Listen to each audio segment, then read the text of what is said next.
Alisa, thank you so much for joining. For the guests, can you tell them who you are and the business you're building? Well, thank you for inviting me, first of all. My name is Alisa. I'm the founder of Immersive Fox. We create generative AI video services for sales and customer communications. My background is quite geeky. I have work experience for more than 15 years in engineering, I'm also an entrepreneur, yeah. Wow. Okay, awesome. Lots to uncover. So how old is the business? 2 years right now. It's going to be 2 years in 2 months. Okay. And it's your first business or? No, it's my third business already. Wow. Okay. So tell me about the first one. So the first one was actually very different to this one.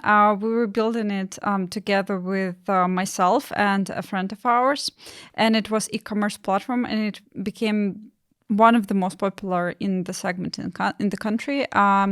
It was like crafted gifts and some materials for needlework and stuff like that. And we became popular quite rapidly, and then we sold business, I believe, 1.5 years after the inception. Yeah. Wow. It was quite a successful journey and profitable. And you enjoyed it? A lot. That's actually when I understood that I want to become an entrepreneur. I was only 19 years old, but it was by far the most exciting thing I ever worked on. I actually was working full time since I was 17 years old. Wow. So, but it was really, really exciting, and that's how I knew that one day I want to be an entrepreneur, like full time. Wow. Okay. Amazing. So you sold that business after 1.5 years. Yeah. And what happened next? So next, I actually used this money to move to France and pay for my master's degree. And then after that, I was just having several projects. I developed yet one more business, which was in gaming industry, which didn't take off, and I can talk about my mistakes afterwards. And then after that, I joined Facebook. Well, currently it's called Meta. Got promoted, quit Meta, and here we go. Nice. Became an entrepreneur again. Amazing. Okay, so tell me about Meta. So you joined. How long ago were you there? I believe it was in 2017 that I joined. Okay. Mm-hmm. And in what role? I was a software engineer at the time when I joined. And was it an easy job to get? I doubt it. Can you give us some insights on that? No, it's not an easy job to get. I believe that in Meta, only 1% of people pass the interviews, at best, I think. I think it's even less than that from the CV. So yeah, it was definitely difficult to get. It was actually, I believe that I got the job in Meta from the second try. So the first time I didn't get it, and then the second time I got it. But getting the job in Meta and keeping it, and then getting promoted is a whole different story, because it's really an environment, like everybody is super smart, everybody is a rock star in their field, and then you come in there and you understand that all of a sudden you're not as smart as you thought you are. And what was the best thing about working there? Like when you look back, what was the most amazing thing? To be honest, I really think that by far Meta was my best employer. It's just because they have such a great working culture of like openness, of being transparent, of giving the feedback. Even Cheryl, she was saying that if you're not giving feedback to people every 3 months, you're not doing it right? So they harvest there such a positive working culture that stays with you. Plus also the culture of like writing the code that will be used in production by billions of people. This is the experience that is difficult to come across in our field. So for those that don't know, who is Cheryl? She, I believe she was CTO, right? And CCO. No, I think she was CCO, right? She left Meta, I believe, a year ago. She wrote this incredible book, Lean In, right? That's how it's called. It's to empower women in the field, in the tech. I really, really like her, Sheryl Sandberg. Nice. Okay, awesome. So you're part of this incredible team. You've got this incredible job. How long are you at Meta for? For a little bit more than 4 years. Okay. And through that, like, are you, because you've been a founder, you've then gone into gainful employment. Was that hard to adjust? Like, how, because I'm sure there's a lot of founders listening, or maybe people that are in full-time employment that were previously founders. Like, how did you, I guess, fit back into gainful employment?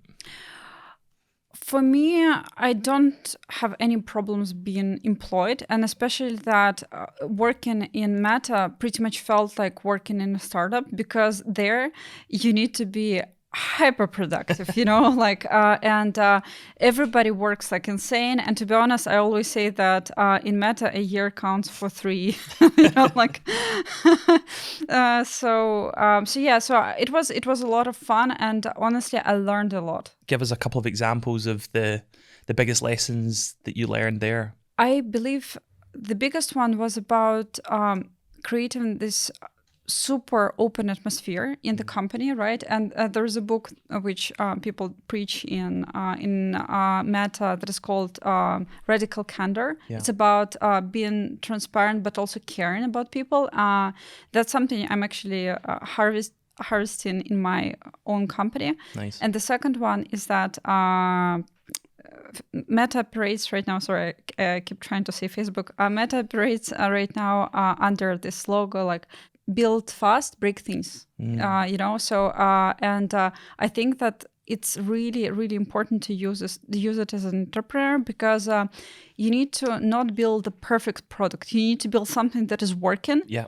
And you get a feedback from a market, and then you iterate on top of that instead of like perfecting everything. I think the point of like the openness of culture is like super interesting. I've read a lot about the way that Meta do that. And for a lot of entrepreneurs I meet and founders and even, operational leaders within their functions, they still find it difficult to be that transparent and that honest and not, come across in a rude or hurtful way. Can you give like one practical example of how you can do it, or what you learned there to be honest and direct, but for the best outcome of the business? I think there is no other way. This is because I've met people that are not like that, and their businesses are simply not growing as fast as they could have grown. So I just don't see any alternative to that, right? And I think that the thing that is quite important is that before you give a crucial feedback, you need to gain trust from a person, right? And it's difficult to do that, but you need to really care about people, because people do feel that, whether you care about them or not. And only after that you can give crucial feedback. But also, it's something that I keep learning myself, right? Another technique I would recommend is kind of like dialing it down. So pretty much whenever you meet a person, you first give like a gentle nudge to the direction, right? And if they respond to that, great. You don't need to be super hard from day one, right? But then you kind of increase if they don't really respond. Right. Yeah. And turn it up. Yeah, exactly. And did you get the impression that Meta did care about you as an individual, even though it was this massive, super company? Like, did you still have that feeling? It depends on which team. But in my last team, yes, I did. So I was working in virtual reality, and literally the managers I was working, I believe they are by far the best managers I've ever worked with in my whole career. And sure, they do care about your progress, about your promotion and stuff like that. So yeah, I felt that, yeah. When you looked at the managers that did care, what were they doing differently? Differently, it's just that people are smart, right? And people do understand whether you care for them for real or not. Yeah. So what they did differently is they really cared about my progression, because how Meta is structured is that managers are getting evaluated by how well the engineers in their sub-teams are doing, right? And so if the engineer, for example, is not getting promoted or is stagnated, managers are also evaluated based on that as well. So that's why, in some sense, they are interested in your progression because they're interested in theirs. Wow. Okay, yeah. Nice. So 4-year journey went really, really well. Yeah. Are you constantly thinking about the next business, or at what point did you get that itch to be like, all right, I'm going back in? Yes, I was. I think that I am like, I call it entrepreneurship of the brain. It's a disease. Meaning that because I was constantly like thinking about the next idea and whether it could survive or not. The trouble is that it's difficult to find an idea which has a market potential, which doesn't have a lot of competition, and which wasn't created already by somebody. It's like three of this is almost impossible to meet. It's really difficult. Yeah. So I was trialing lots of ideas. Yeah. So you actually created a framework, like to evaluate Yes. ideas. Yes. Which I love, by the way. So you need to break that down, because a lot of founders don't do that, right? They have an inclination or they have a passion, project, and they go in. Yeah. But that methodology, I think, is super interesting. So we'd love to hear how you thought about it, how you came up with that, and then what did that look like? Yeah. So initially, I wasn't like that. I made a crucial mistake by creating a product that nobody needed, and at the This was the gaming. yes, that was. So yeah, the tell us game. about that. Yeah. So pretty much before, I was thinking that the market thinks in the same way I do, right? And for example, if I really want something, it means that there will be billions of people that do want the same product. Turns out it's not the case, and turns out that I need to be more rational about my ideas. And like by my education, I'm a mathematician, right? So I know statistics, I know economy, I know like I know kind of rational aspects of things, right? So I understood that I need to be quite cold-hearted in terms of evaluating my ideas, right? And actually, I've read this incredible book called Mom's Test, which I recommend to everybody. Yeah. And they talk there about the fact that we, as people who are creative, we get very caught up on our own ideas, right? Because you think, oh, it's incredible what I thought about, and you cannot fall asleep at that night. You created this idea, and then you start coding all of a sudden, and then you're so caught up in the process, and then you raise money, and here you go, and you just keep going and going and going. But the thing you need to do is pretty much see for real how the market responds to what you created. And what you can do is, for example, run an advertisement, right? And see, like, spend, I don't know, like 500K on that. Sorry, not 500K, 500 Pounds. bucks on this. Yeah. And just see how well market responds to this, let's say, call to action, right? Clicks. Yeah, clicks. Yeah, downloads. If you're in B2B space, go to, I don't know, 50 businesses in the field you're planning to sell to. Really, like, try to talk to people there, try to apply cold email outreach and see whether or not they're interested, right? And this way you will really understand whether people want something you're developing. Yeah, because I see like a lot of mistakes that are made there are when people are getting that feedback, they're going to family and friends. Yes, people exactly. in business that that will never say no to you. I love it, Stuart. It's a great idea, and I had that with a few of my previous ventures. So you're at Meta working full time, super demanding, and you're doing this due diligence in the background with different ideas. Like, how many were you analyzing on a monthly basis? I don't know. Every month I had some kind of like idea popping up my head. I was. It's difficult to estimate. I think maybe 2 or 3. Well, maybe per month. But I was constantly coming up with some different ideas and going deeper with them. I was on the weekend like hustling, and pretty much it was really difficult for me to find something in which I could really believe in, because I honestly, and I completely agree with you that I see a lot of, as a founder, I get requested a lot by investors to evaluate different businesses. Yeah. And some founders, they create businesses that I already see that there is no chance they will survive. I mean, if they will, it will be great, right? I hope they will, but it's just that I would never go into something like that. And for me, it's very sad because people are wasting the time of their lives, they waste money of the investors, right? For nothing, you see. Yeah, because I mean, at one point the odds are less than 1% probability for your startup to even make it to some sort of meaningful exit. So I totally agree. Okay, so you're evaluating ideas. do you have the idea of your now business whilst you're employed? Or do you leave with the view that, over the next X period of time, I'm going to go in and find one? Like, what was that transition like? No, I've got this idea, and because of that, I quit Meta. Okay. Because honestly, Meta is a great employer, as I was saying, and I was perfectly happy there. That's why I needed to really, really believe in the idea in order to quit. To go. Yeah. Okay, so you leave, and tell us about the idea. Like, what level of, what insights did you get in your testing to take this to, to MVP or even to launch? Like, what were the signals you saw in your research? Yeah, okay. So first of all, this idea came to me through a friend of mine who is a serial entrepreneur, and he actually has, I think he has a very good grasp on what is happening in general in the field, right? And one of his companies is actually doing video production, and he told me that, well, can you generate video content? Because even my company would really benefit through something like this, because video production is really expensive, and on and on. And can you create something like this? So I remember that initially I had a very negative reaction towards this idea. I was thinking that he's insane and it's really difficult and impossible. And then I started doing the research. I first saw what kind of papers were published in the field over the last 2 years in AI and machine learning community. There were not many papers published at all.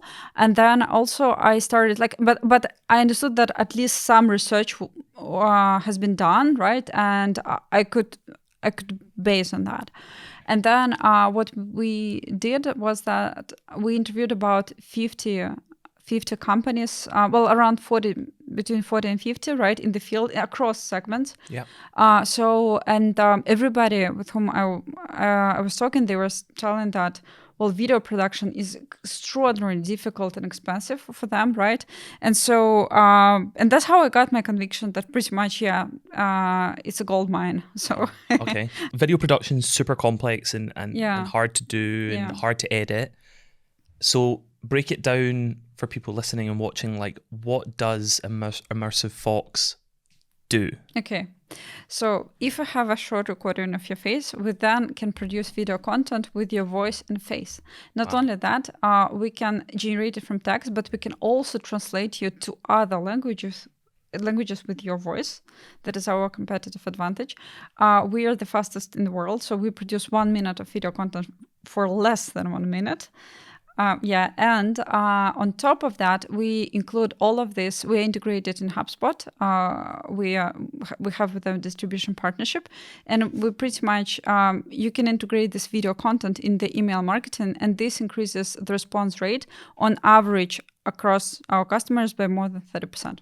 Wow. Okay. So basically, what you've built is the ability to take me, and put me into your systems, and then I, for example, could put together a story. Yeah.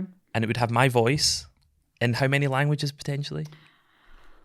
It's already more than 50, like all European languages. Wow. And the benefit to the customers is what? Beyond the email open rate that you're seeing, like what's some of the benefits? So, for example, onboarding content is such a sort of pain in the ass for the companies to create that, and they need to spend enormous amount of money on the recording studios. Well, it will take hours, for example, right now here. Instead of all of that, they can just create this onboarding content pretty much in one click. Wow. And not only that, they can automatically translate it to other languages so that they can sell to the customers to which they were not able to sell before because they have only English support. Okay, wow. So you have got this validation, 45, 50 conversations. You have done your research on the papers. You see that this trend is coming and it kind of makes sense with where the world is evolving to. Who are you doing this with? Who's your co-founders? Do you have any? Yeah, no, I don't have a co-founder, although I suggested a friend of mine. So a friend of mine, he was our first employee in the company, and actually he quit Google to join Immersive Fox. Yeah. And we quickly hired a very small team, but no, I'm a solo founder. Your reflection on being a solo founder, was it intentional? No, it wasn't. I actually was hoping at the time to find a co-founder. Unfortunately, I just didn't find a good candidate for that. So I decided to, okay, screw it, I will do it myself. And how were you trying to find them? What was your channels or? Just I'm on my social network, I would say. I was just looking at people I know, or I was also considering joining Entrepreneur first. Yeah. But then I thought that, well, I couldn't find anybody who would complement my skills at the time. For example, somebody in sales and marketing, and so I decided to do it myself. Yeah. And I mean, what advice would you have for others? Because I know, like, I meet a ton of people who have ideas, Yeah. Mm-hmm. but they can't find the founder, and they're just like, I can't. And they're sitting on these ideas for sometimes years, literally years. So how would you, like, what advice would you give, and where do you get that self-belief from to just go and get it yourself? So, first of all, my first and second businesses were done. I didn't do it by myself. Yeah. I did both of them together with my sister. And that's why I always wanted to get somebody to do it with. I understood that this time it's not the case. I have to do it myself if I want to do it. And I decided to try, because this idea was too good to just pass by, and I wouldn't be able to do it. So I decided to do it myself. And I honestly think that this was a great decision to do.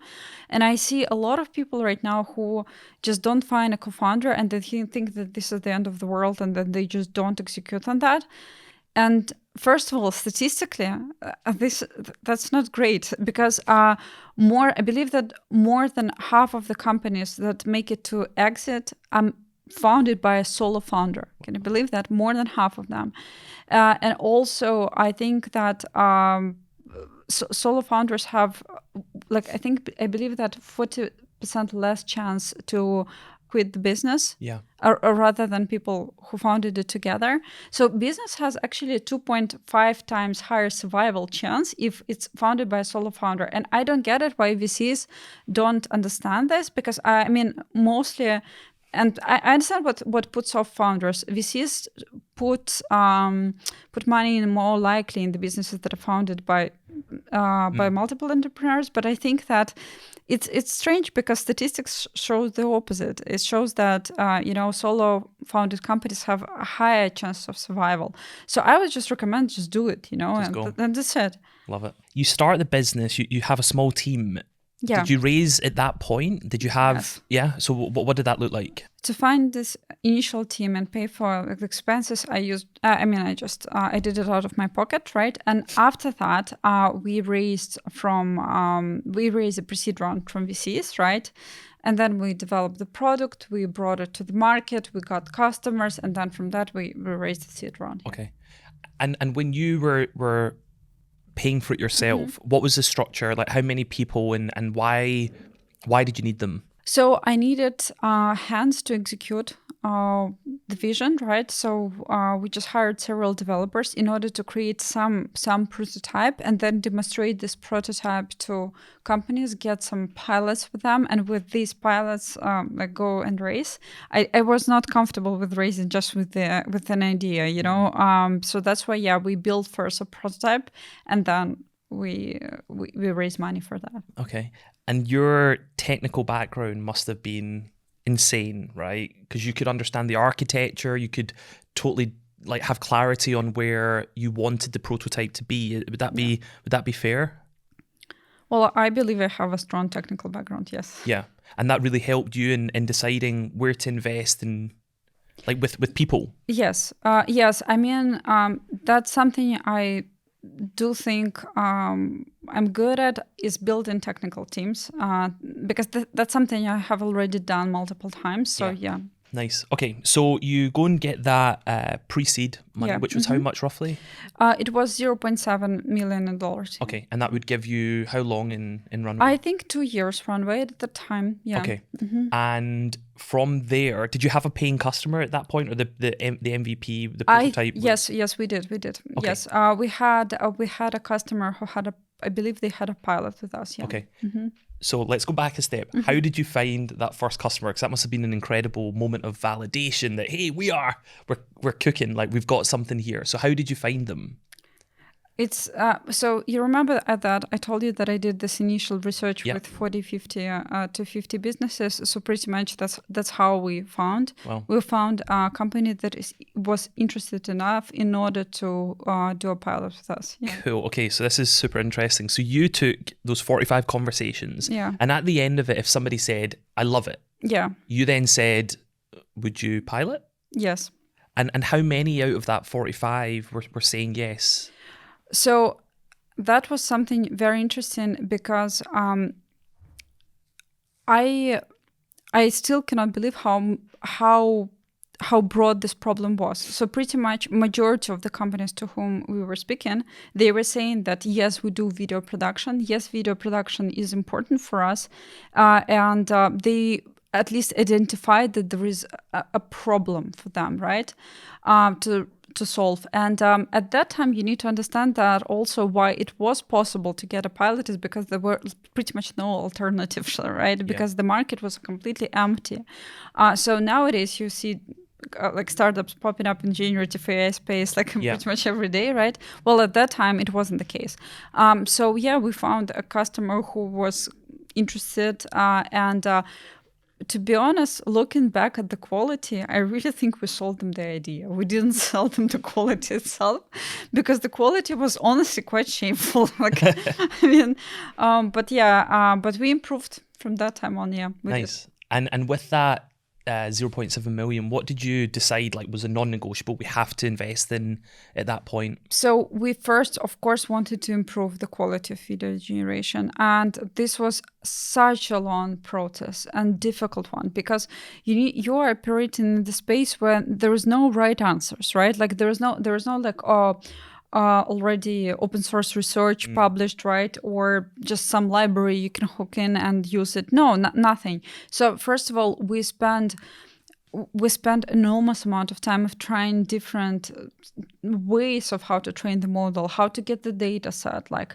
and the data set which is big enough. Like it was really difficult and stressful because we didn't know whether it was possible to do it. Wow. You know, so I remember when we got to the first high resolution, I literally ordered champagne to everybody. we were doing it over VC and we were celebrating like crazy because this was such a happy moment, you know, wow. And relief also because of course, like we took a risk, right? We took money from the investors and now we need to deliver on like create high resolution video generation.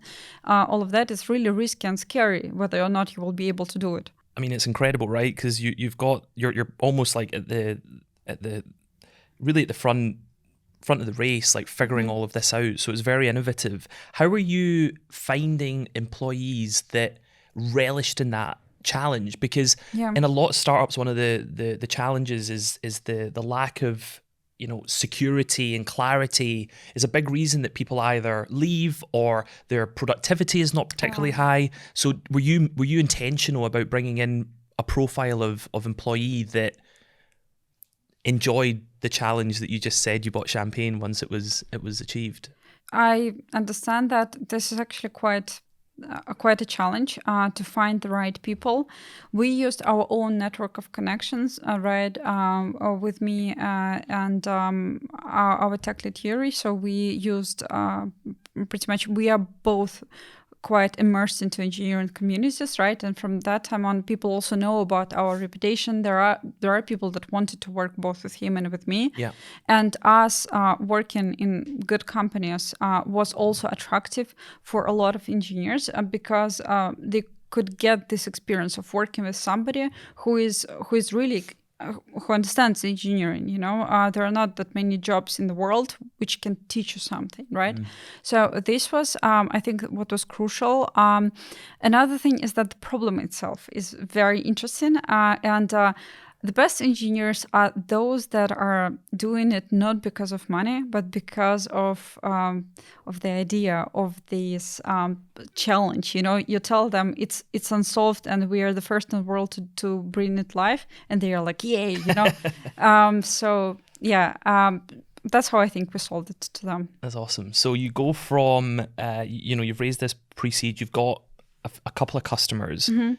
How do you start thinking about scaling that up to a place where you can go and raise your seed? Like, what's going on there? From pre-seed to seed, the world has changed dramatically because we've got this horrible crisis happening, right? And so it was interesting because we raised pre-seed, and then I was thinking, well, our seed will be just a piece of cake, honestly, because we just need to build high-resolution video generation, get a couple of customers at best, right? But most importantly, bring product live, and we will raise easily. Because you must have raised the pre-seed in 21, where it was super healthy and the world was incredible. Exactly. And now you're coming into 23. Yes, and in 2023, I mean, you need to have a lot of things in order to raise money, right? So first of all, you need to get not only paying customers, but also you need to show that these customers really enjoy your product, that you don't have a churn of, I don't know, like 30%, or whatever. Yeah. And you need to show the metrics of them using your product and the traction and all of this kind of things. This was quite difficult because we needed to adapt quite quickly just in order to raise money, and because initially we thought, well, we have a lot of time, we can now calmly figure out first the product and then the customers, later on closer to Series A. And no, it wasn't the case. Nowadays, seed is more similar to Series A that was in 2021. I guess the other challenge is that for what you're trying to solve for, it is technically intense. Like you can't do it with one engineer. Like, exactly. Because the speed of innovation in other companies must have... You didn't have the luxury to not burn capital, is what I would imagine. Exactly. Yeah, you need to bring people that are the best of the best. And, the problem is that you cannot even use a logo of a big company, because a lot of the times, like people are working in a big corporation and they are doing something for years and they are not that productive. You need to be identify those that were on the front line, that did resolve indeed like unsolved problems before, that are ready to move super fast, that are ready to, if it needs to be, like you need to stay overnight in order to bring the product live, they will do it, And such level of dedication is honestly hard to find. Yeah. What was the expectation on recurring revenue roughly that you needed for your seed round in 2023? To be honest, there was no any expectation. I would say it's just that it really depends on the business. But I would say that the companies I have seen who didn't have any recurring revenue, they didn't raise. Yeah. Okay. So you raise what and when? When did that seed actually materialize? Because to raise in 23, firstly, you must be super proud because it's not common. So like how much was it and when? So we raised $3.6 million and we closed it in the beginning of March this year. Now we are doing a slight extension of the round because there were a couple of investors that didn't make it but want to. That's pretty much... Given that we already started generating revenue, that should give us about 3.5-4 years of runway. For founders listening, because I know raising capital, very difficult, getting conversations, very difficult. How hard did you work to even get in the room where you could pitch the business? Like, give us some numbers. It wasn't easy. That's what I need to say. And what I would recommend is that... if you, for example, double the time you thought it would take you before pretty much, right? So, for example, if you do plan to raise money in 2 months or in 3 months, double it. Yeah. So and make sure that you have enough money to survive this period of time, right? Yeah. So do try to make it in advance. You see Yeah. what I mean? It's difficult to say exact numbers because like how many of these were successful conversations, how many were not. But it was way more challenging than I thought it would be. What period of time did you spend trying to raise? So I believe it took us. It was maybe 5 months, right? Maybe 5 months it took us. Yeah. Okay, so you close the round Mm-hmm. roughly April of this year, which is like, as I March. said, March, Yeah. insane. And you then have 3.7 million, and you know that you've got, you want that to extend that runway. What are the critical hires that you're making? Like what do you know you need now? Because the next trajectory is your Series A, which is around about $1 million and a half in revenue that's needed. Yeah. So we need to hire, first of all, head of sales right now, because we are starting getting enterprise deals and pilots and stuff like that, and we need to just execute on them and make sure that they convert. And after that, we can just raise our Series A. First of all. Second of all, we are searching for head of marketing as well. We just hired head of product. We are also hiring head of engineering. So pretty much a lot of senior people. Yeah, like core team. Yeah, core team. Nice. So if you were to look back over the journey so far, and you had to be maybe critical of certain decisions you made or how you could have done it better, more efficiently, what would some of those be to help other founders that are listening? There is one thing that people kept telling me over and over again, and I somehow didn't hear it. So if you listeners will hear me out, that would be great, because it will save you tons of time. It's pretty much not to hire people in the areas of expertise you know nothing about. Because what people normally are doing is that let's say you don't know marketing, so you try to go and educate yourself about the marketing instead of first hiring a person who's senior and knows about the marketing, and then in the process learning from them, for example, right? The reason for that is because, so pretty much being afraid working with recruiters, right? Because I've heard that, well, Seed is not yet the stage to get recruiters, just hire among the network of connection. And guess what? For example, I have a bunch of great engineers in my network. I don't have good marketing people in my network, right? So I think that this advice, like kind of like hire for key areas you know little about, is something, and hire senior and expensive people for that, first of all. And second of all, work with recruiters earlier than later. Yeah, it's interesting. So basically what you're saying is you had this environment where you maybe didn't bring in the people that you could have earlier, and you think that slowed you down? Yes, it did, because I think that for far too long we tried to close the positions internally, like meaning that just hire ourselves, right? And we discovered that no, it's not the best strategy, because this is not the strategy which allows you to move faster. Because you must have been spending a ton of time looking at CVs, interviewing, which took you off the product, right? Exactly, yes. Okay, nice. Any other kind of key lessons on the last couple of years that you would share? So that's people and hiring. Anything else that comes to mind? Trusting your intuition more. So since I'm quite rational, I try to make very logical kind of decisions about my business, and not trusting my gut feeling. Yeah. And I think that this was also a mistake. I think that sometimes if I have a gut feeling about some decision to make, I just need to be brave enough and execute on that instead of like second guessing myself. Yeah. This will save me tons of time. Nice. Okay. I guess one question on competition, right? You mentioned, obviously with OpenAI exploding, and there's other, competitors in what you're doing for sure. How are you thinking about competition? Are you going head to head? Are you trying to find this niche? Like, what's the plan from a go-to-market and commercial standpoint? No, I mean, this is quite an interesting one. So our market right now, generative AI in general, nowadays is just exploding, right? Crazy, yeah. It's crazy. Everybody operates in the space, and new companies appear like every second, right? So we really tried to find a niche where we could be the best, and we found it. It's sales and customer communications and the reason for that is because our model was always very lightweight. We are pretty much the fastest, first of all, to train the presenter in order to go live and be personalized and all of that. And second of all, we are the fastest in the world in order to generate video content.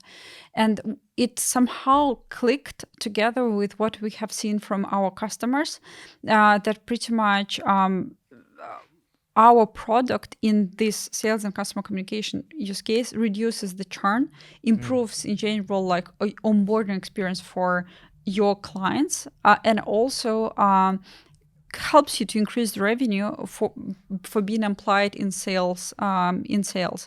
So so I think that all of that kind of clicked together, and that's how we understood our niche. And I think that majority of our competitors, they are mostly focusing on learning and development. And don't get me wrong, they're creating a great products in this sector. But we understood that we just need to focus pay less of our attention to this segment. Yeah. It would be rude of me not to ask, with your expertise in AI, like what is your prediction of like how the world of work is going to evolve? You've mentioned that you can take, someone like me and put me into email and change my language and what I'm saying, different nationalities. Like, where do you think generative AI is going to take us in the next, say, 5 years?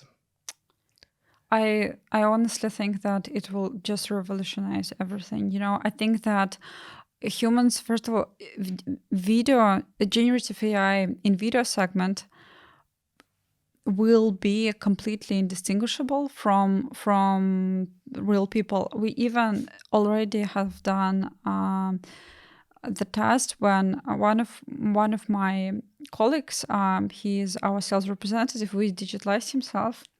We digitalized his voice. We generated the video content, and he showed it to his mother. And she's like, "So what? You created a video? Why are you showing it to me?" She couldn't even understand that this was generated. Wow. Imagine, like in 5 years, people will be like walking. There will be pretty much mostly fully synthetic actors. Well, maybe not in 5, but in 10 years, I honestly believe that even Hollywood will change. Wow. Well, this is in terms of generative AI. In general, I believe that a lot of one of my colleagues said a very cool phrase. He said that it's not that people will be replaced, right?